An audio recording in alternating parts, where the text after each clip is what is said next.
Hello students, welcome to all of you on my YouTube channel Shukla and company. बेटा आज हम MGKVP means Mahatma Gandhi Kashi Vidyapith के BCom entrance का आगे का क्वेश्चन डिस्कस करने चल रहे हैं आपके साथ। आपको पता होगा कि एक पार्ट मैं पहले से डिस्कस कर चुका हूं जिसमें कि हमका क्वेश्चन नंबर 1 से लेके 51 तक का आंसर मैंने आपके साथ डिस्कस किया है। आज क्वेश्चन नंबर 52 से क्वेश्चन नंबर 100 तक का मीन्स जो रिमेनिंग क्वेश्चन हमारे पास बचे हुए हैं उसका आंसर मैं आपके पास डिस्कस करने चला हूँ। अगर ऐसा कोई स्टूडेंट है जो पहले पार्ट को नहीं देखा तो उसका लिंक डिस्क्रिप्शन में है, वहाँ से आप देख लीजिएगा। और चैनल पे नए होंगे तो चैनल को सब्सक्राइब करना ना भूलिएगा। एक चीज़ हम कहेंगे बेटा कि थोड़ा सा अभी लेट हुआ बिकॉज कि BHU का काउंसलिंग का प्रोसीजर स्टार्ट हो चुका है, तो उसमें मैं बिजी था, तो इस वजह से आपका ये पार्ट आने में थोड़ा डिले हुआ है। एंड कि आप लोगों की तरफ से एक कमेंट बहुत ज़्यादा आ रहा है कि सर जो बीकॉम का एक्सपेक्टेड कट ऑफ होगा वो क्या होने वाला है, तो इसके लिए हम कहेंगे कि कल शाम तक का आप इंतजार करिए। कल 100% जो MGKVP बीकॉम एंट्रेंस 2020 का कट ऑफ है वो मैं आपके साथ शेयर करने वाला हूं, क्योंकि अभी उस पर मैं और एनालिसिस कर रहा हूं, तो ये थोड़ा सा पेशेंस और बनाए रखिए। तो चलिए देखते हैं आज के क्वेश्चन को जो हमारे पास बचे हुए थे। क्वेश्चन नंबर आपका 52, ट्रायल बैलेंस इज प्रिपेयर्ड। तो यहाँ पे देखिएगा जो पहला ऑप्शन है वो आपको थोड़ा सा कंफ्यूज कर सकता है। इन ए डेफिनेट टाइम मीन्स एक निश्चित सीमा के अंदर। और जो क्वेश्चन ऑप्शन नंबर 3 आपका है सी कि financial year determined by businessman means कि नॉर्मली आपको याद होगा कि trial balance prepared on a particular date, एक निश्चित तिथि को बनाया जाता है, इसलिए ऑप्शन नंबर फर्स्ट गलत हो रहा है। तो ट्रायल बैलेंस को हम कहें कि जब भी बिजनेसमैन जो भी फाइनेंशियल ईयर डिसाइड करेगा उस समय बनाया जाता है। तो यहाँ पे जो मोस्ट अप्रोप्रिएट आंसर सही है वो ऑप्शन नंबर सी है। ठीक, चलते हैं next question number 53। outstanding expenses are shown at which side of the trial balance sheet means outstanding expenses आपके बैलेंस शीट में कहाँ दिखाए जाते हैं, तो liability side. Option number 1 correct होगा means option number A. Question number 54, how prepaid expenses are recorded. अब prepaid expenses को आप किस तरीके से रिकॉर्ड करते हैं, एक तरीके से कर सकते हैं, फाइनल अकाउंट का क्वेश्चन है तो प्रॉफिट एंड लॉस अकाउंट में आप रिकॉर्ड करेंगे एंड साथ ही साथ आप क्या करेंगे बैलेंस शीट में दिखाते हैं, बैलेंस शीट के एसेट साइड में दिखाया जाता है। ठीक, question number 55, account is debited और क्रेडिटेड बाय डेप्रिसिएशन। तो डेप्रिसिएशन अकाउंट क्या किया जाता है, तो अगर आपको जनरल एंट्री याद हो तो depreciation account debit to assets account, that's means depreciation क्या होता है, डेबिट किया जाता है। ठीक, ऑप्शन नंबर बी करेक्ट है। चलते हैं नेक्स्ट क्वेश्चन पे। Question number 56, in which side of profit and loss account depreciation is shown. Profit and loss account में डेप्रिसिएशन किधर दिखाया जाएगा, ऑप्शन नंबर 1 करेक्ट होगा, debit side. Question number 57, from the following who enables time utility. तो देखिए कि time utility कौन करता है, तो बात की जाए businessman, option number C. Because क्या होता है कि बेटा कि कोई भी गुड्स जो होता है या हम सर्विसेज कहें कि बिजनेसमैन ही एक प्लेस से दूसरे प्लेस पे हम कहें सही समय पे हमारे पास या आपके पास पहुंचाता है, तो जो टाइम यूटिलिटी की बात आती है वो क्या करता है कि बिजनेसमैन क्रिएट करता है। ठीक, question number 58, Which of the following is not supposed to be a factor of production। कि अगर बात की जाए कि फैक्टर ऑफ प्रोडक्शन कौन होंगे तो light of sun means option number D आपका करेक्ट होगा। ठीक, देखिएगा question number 58, from the lack of which resources production is not possible. देखिए यहाँ पे ऑप्शन नंबर सी आपका मोस्ट करेक्ट होगा कि बहुत से बच्चे क्या है कि ऑप्शन नंबर डी पे जा रहा है, कैपिटल, लैंड एंड इंटरप्राइजेज। आजकल आप जानते हैं कि आप लोन भी लेकर काम कर सकते हैं, तो जो हम कहें कि मोस्ट सुटेबल आंसर है यहाँ पे आपका सी होना चाहिए। इस पे आप चैलेंज भी कर सकते हैं ऑप्शन नंबर डी के लिए। मीन्स इसके पहले अगर याद हो पार्ट नंबर फर्स्ट में हमने आपको बताया था क्वेश्चन नंबर 35 का आंसर गलत था। यहाँ पे हम कहें कि आप क्वेश्चन नंबर 59 के लिए भी जा सकते हैं। और ये याद रखिएगा चैलेंज करने पे आपको कोई प्रॉब्लम नहीं होता है कि बहुत से बच्चे परेशान थे कि सर अगर हम कोई चैलेंज करेंगे क्वेश्चन पे क्या मेरा क्वेश्चन का आंसर काट दिया जाएगा, कुछ ऐसा कुछ नहीं होता बेटा। उस पर अगर सही होगा आपका चैलेंज तो आपको नंबर मिलेगा, नहीं तो कुछ नहीं होगा। ठीक, तो चैलेंज करने में कोई बुराई नहीं है। चलते हैं next question number 60, what is meaning of production in economics. तो इकोनॉमिक्स में प्रोडक्शन की मीनिंग क्या है, तो ऑप्शन नंबर बी आपका करेक्ट है, टू प्रोड्यूस और इंक्रीज यूटिलिटी। मीन्स कोई चीज़ आप क्या करें कि पैदा करिए या उसका कह सकते हैं कि उपयोगिता आप बढ़ा दीजिए, उसमें उपयोगिता क्रिएट कर देते हैं, यूटिलिटी क्रिएट करते हैं, तो वो भी प्रोडक्शन के अंदर आएगा। देखिएगा question number 61, all those firms are included in a group of industries which produces substantial products। Option number D आपका करेक्ट होगा। देखिए कि जो हम कहें कि एक दूसरे के साथ में उत्पादन करें, मीन्स सब मिलता जुलता उत्पादन करती, वो सब क्या होंगे कि इंडस्ट्रीज में कवर होंगे। ऑप्शन नंबर डी यहाँ पे करेक्ट होगा। Question number 62, at point of satisfaction of each commodities its marginal utility is. अब देखिए कि इसका अगर आप हिंदी में नहीं पढ़ेंगे तो ये और क्लियरिटी हो जाता है। यहाँ पे हम कहें कि इस क्वेश्चन पे भी आप चैलेंज कर सकते हैं। इसका आंसर गलत दिया हुआ, इसका आंसर दिया हुआ बी, ऑप्शन नंबर बी दिया हुआ है आंसर की में, इक्वल टू टोटल यूटिलिटी। ठीक, तो यहाँ पे ध्यान दीजिएगा कि जो आपका होगा करेक्ट आंसर जीरो होगा। मीन्स जब आपका कर सकते हैं कि टोटल यूटिलिटी मैक्सिमम पे पहुंचता है तो उस समय आपकी मार्जिनल यूटिलिटी जो होती है जीरो होती है, और उसके बाद क्या होता है कि आपका धीरे धीरे मार्जिनल यूटिलिटी निगेटिव में जाने लगती है। ठीक, और एक चीज़ याद रखिएगा, जो बच्चे हो सकता है कंफ्यूज में हो, आप, मैं बोला नहीं, ये पेपर नंबर जो है आपका सेट नंबर डी है, तो कोई भी स्टूडेंट कंफ्यूज ना हो जाए कि सर कौन से पेपर का क्वेश्चन डिस्कस कर रहे हैं। ठीक है, तो देखिएगा क्वेश्चन नंबर 63, कंजम्पशन में be defined as follows, physical change in commodity by its use. Option number C आपका जो है करेक्ट होगा क्वेश्चन नंबर 63 का। चलते हैं क्वेश्चन नंबर 64 पे। देखिएगा, विच of the following is not a physical thing. हम कहें कि कौन सी चीज ऐसे फिजिकल नहीं, मीन्स कर सकते हैं कि जिसका फिजिकल एग्जिस्टेंस नहीं होता है, तो ऑप्शन नंबर सी करेक्ट होगा, गुडविल। गुडविल आपको पता होगा बेटा, इनटेंजिबल एसेट्स होता है, या हम कहें कि इनटेंजिबल रियल अकाउंट होता है। ठीक, question number 65, economic progress of a country is determined by. किसी देश की हम कहें कि उसकी जो विकास होता है किसके थ्रू आप अनुमानित लगा सकते हैं, किसके थ्रू मापते हैं, तो देखिएगा ऑप्शन नंबर ए करेक्ट होगा, increase per capita income of people of country. ठीक, चलते हैं question number 63, total utility means. तो टोटल यूटिलिटी का मतलब क्या होता है, तो ऑप्शन नंबर डी देखिएगा, total utility of all consumed units. Means total utility जो होता है, जितने भी यूनिट्स आप कंज्यूम करते हैं उनसे जो भी यूनिट मिल रही है उसका सम टोटल। कहने का मतलब कि जो आपकी मार्जिनल यूटिलिटी होती है उनका सम टोटल जब आप करते हैं तो वो आपका क्या होता है, टोटल यूटिलिटी डिफाइन होता है। ठीक, ऑप्शन नंबर डी करेक्ट होगा क्वेश्चन नंबर 66 का। Question number 67, which of the following economics determined economics as art and science. तो यहाँ पे देखिएगा ऑप्शन नंबर सी आपके आंसर के अकॉर्डिंग दिया हुआ है, लेकिन हमें ऑप्शन नंबर बी पे भी डाउट्स है, प्रोफेसर रॉबिन्सन, तो इस पे भी आप चैलेंज कर सकते हैं। ठीक, क्वेश्चन नंबर 67 के बाद चलते हैं 68 पे। देखिए जहां पे भी थोड़ा डाउट है बेटा, उस क्वेश्चन को मैंने क्या किया, सर्कल में किया हुआ है। ठीक है, question number 68, when marginal utility is negative then total utility decreases. ये आप marginal utility and total utility का रिलेशन भी जानते हैं कि जब मार्जिनल यूटिलिटी क्या होता है कि नेगेटिव होने लगता है तो टोटल यूटिलिटी आपका डिक्रीज करने लगेगा।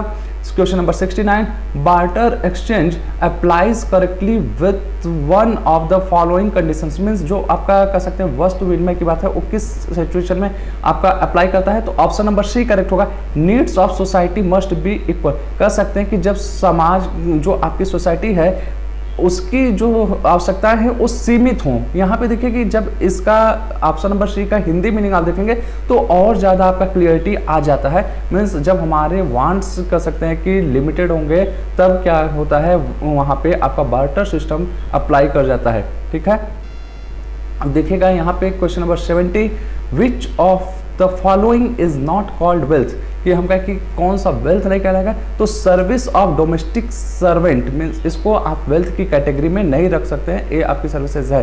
ठीक है, ऑप्शन नंबर बी आपका करेक्ट होगा।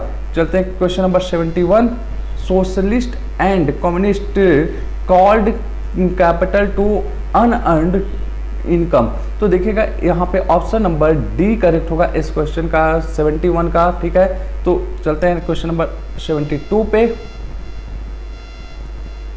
Land is given to a man by nature is nature gifts. देखिएगा 72 का ऑप्शन नंबर ए करेक्ट होगा। क्वेश्चन नंबर 73 कि whether change in land is applicable, कि मीन्स क्या लैंड के जो कह सकते हैं स्वरूप में परिवर्तन किया जा सकता है, यस वो किया जा सकता है। Can do means option number D आपका करेक्ट है, उस पर आप कोई भी इंफ्रास्ट्रक्चर क्रिएट कर सकते हैं। ठीक, question number 74, from the help of which of the following saving may be equal to investments, means किसके थ्रू आप क्या कर सकते हैं, सेविंग को इक्वल कर सकते हैं इन्वेस्टमेंट के बराबर। तो change in the rate of interest, rate of interest अगर आप चेंज कर देंगे तो उससे क्या होगा कि आपका सेविंग जो है इन्वेस्टमेंट के बराबर हो जाएगा। ऑप्शन नंबर डी करेक्ट है। Question number 75, if more capital and more labor is employed on a definite land, which type of farming is called? तो इस पे देखिए थोड़ा सा डाउट है, लेकिन जो आपका कह सकते हैं कि ऑप्शन दिया है कलेक्टिव फार्मिंग मीन्स सामूहिक खेती, इसको कह सकते हैं ऑप्शन नंबर डी। लेकिन यहाँ पे एक ऑप्शन नंबर 1 पे भी हम कह सकते हैं, ऑप्शन नंबर ए पे भी थोड़ा सा डाउट है, बट मेरे अकॉर्डिंग भी क्या है कि ऑप्शन नंबर डी ही करेक्ट यहाँ होना चाहिए, सामूहिक खेती। ठीक, चलते हैं next question number 76, total utility curves. तो यहाँ पे टोटल यूटिलिटी कर्व के बारे में उसका पूछा है, तो क्या होता है देखिएगा, ऑप्शन नंबर सी करेक्ट होगा। First rise upward then decreases slope down, means total utility starting में आप देखोगे क्या होता है कि पहले इंक्रीज करता है, फिर धीरे धीरे वो क्या होता है कि डिक्रीज करना स्टार्ट होता है। तो ठीक, question number 77, according to the provisions of law the liability of partners, तो पार्टनर्स की लाइबिलिटीज की अगर बात की जाए तो ए क्या होता है, अनलिमिटेड होता है। ऑप्शन नंबर बी करेक्ट होगा। आप एक चीज देख सकते हैं बेटा कि जो क्वेश्चंस आए हुए हैं एमजीकेवीपी के एंट्रेंस एग्जाम में इस बार, वो बहुत ही अच्छे क्वेश्चंस हैं, मीन्स हम कह सकते हैं पेपर बहुत अच्छा रहा है। तो इस बार कट ऑफ भी अच्छा जाने वाला है, अभी और एनालिसिस करेंगे हम, फिर उसके बाद आपको कल बताएंगे कट ऑफ के लिए।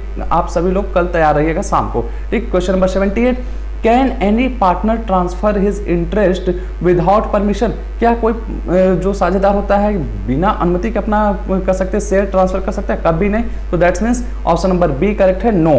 Question number 79, if any person expels from country and contract is made with that person then contract is void, option number A correct होगा।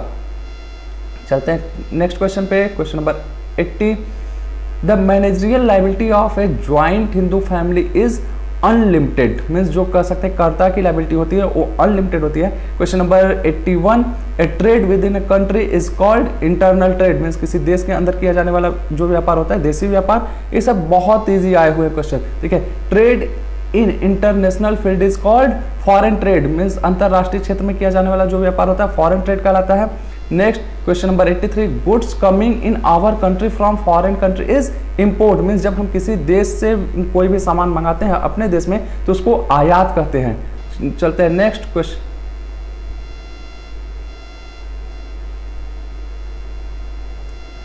Question number 88, liability of a sole trade is unlimited. एक minute बेटा दीजिएगा, ये देखिएगा यहाँ पे छूटा था। क्वेश्चन नंबर 84 है कि when goods from our country is send to a foreign country is called, अगर हम कहें कि अपने देश से किसी दूसरे देश में अगर सामान भेज रहे हैं तो उसको क्या कहते हैं, एक्सपोर्ट कहते हैं। ऑप्शन नंबर डी करेक्ट है।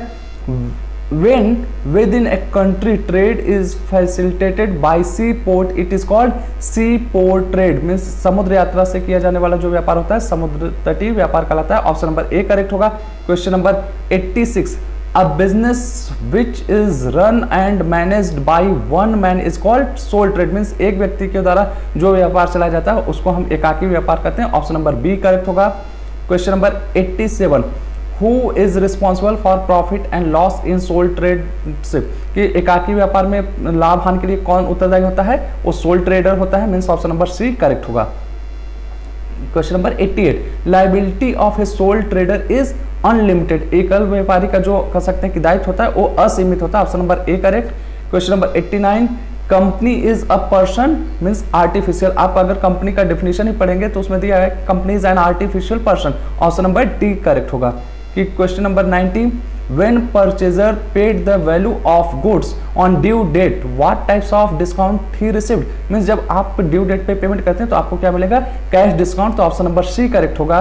Question number 91, art of keeping letter safely is called filing, filing के थ्रू क्या कहते हैं कि कोई भी डॉक्यूमेंट्स जो हमारे होते हैं उसको हम सुरक्षित रख सकते हैं। ठीक, question number 92, role of business organization in present business situation is compulsory. Means अगर हम कहें कि वर्तमान समय में जो व्यावसायिक संगठन का कह सकते हैं कि जरूरत है वो अनिवार्यता हो चुकी है वर्तमान में, ठीक। तो क्वेश्चन नंबर 92 का ऑप्शन नंबर बी करेक्ट है।